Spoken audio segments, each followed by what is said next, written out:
The mountain just exploded.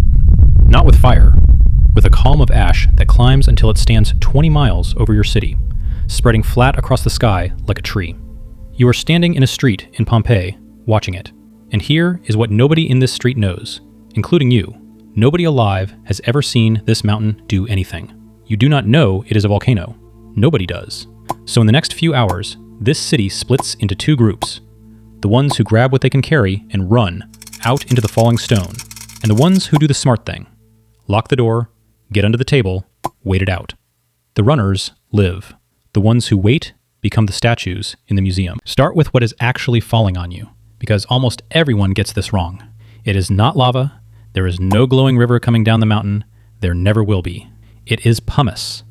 Volcanic rock blown so full of gas that it cools into foam on the way down.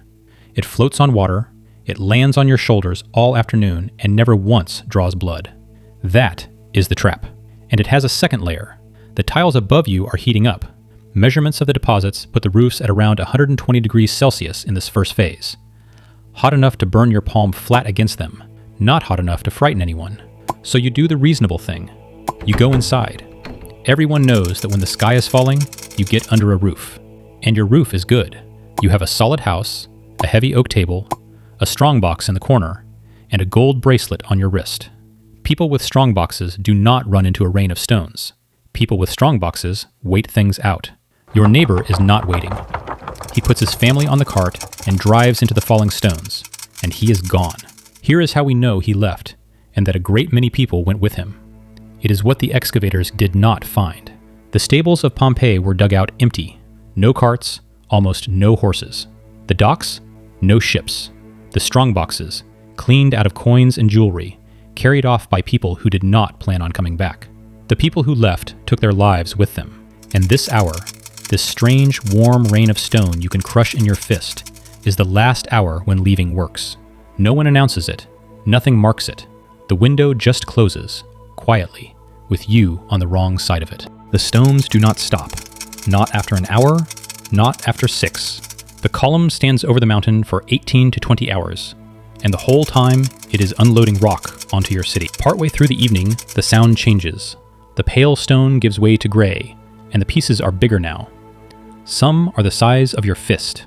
You cannot see any of this because you are under the table, but outside, the street is filling.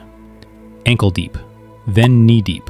Then the front door will not open because there is a meter of rock leaning against it. By the end, there will be 9 feet. Now think about your roof. Tile laid over timber, built for rain and for the weight of one man walking on it to make repairs. It was never asked to hold 9 feet of stone. Across the city, one at a time, the roofs begin to answer. 394 of the recovered dead are found in this layer. In the pumice, under their own ceilings. The sensible people, killed by the thing that was keeping them safe. One person wrote down what this night looked like. A 17-year-old boy named Pliny, watching from across the bay, who put it in 2 letters 25 years later. He never set foot in Pompeii. What he wrote down about the people who did is the detail nobody forgets. People tied pillows on top of their heads. That is the whole disaster in one image. The softest thing in the house, strapped to your skull, because you have finally understood that the house is the problem. And now you are running through falling rock to get away from it. He wrote one more thing. Elsewhere in the world, it was daylight by now. There, the darkness was blacker and thicker than any night. Around 1 in the morning, the mountain changes. The column has been holding itself up for half a day on pure thrust. Now, part of it fails. It does not fall so much as pour. Down the slopes and outward, a wall of hot gas and rock, moving faster than anything alive. 4 miles away, it reaches Herculaneum. That whole town dies in the dark, in minutes. It does not reach Pompeii. You know none of this. You are under a table in a black room, listening to rock land on what is left of your roof, and you have no idea that a town you have visited was just erased, or that the mountain is reloading. If you are still breathing at dawn, you have survived the entire night. The next one comes in the early morning, and it is bigger. This surge is dense enough to knock down walls, and it does not stop at the edge of the city. It comes down the streets. 650 of the recovered dead are found in the layer it left behind. Sit with that number because it reframes the entire night. Nearly 2/3 of the people we have found had already made it, through the warning, through 18 hours of falling stone, through the roofs coming down. They were alive at sunrise, and sunrise sounds like the end of a disaster. What kills them in the next few seconds is still an open fight. One team measured the deposits and says the heat alone was enough. Instant. No time to suffocate. Others read the same bodies and the same layers and say the ash and gas got into the lungs first. We know exactly what killed the city. We are still arguing about what killed the person. The ash settles over you, and it sets. Your body is gone within it, slowly, over years. What stays is the shape, a cavity in the rock, exactly you, holding the position you died in. 17 centuries later, somebody drills a small hole into that cavity and pours in liquid plaster.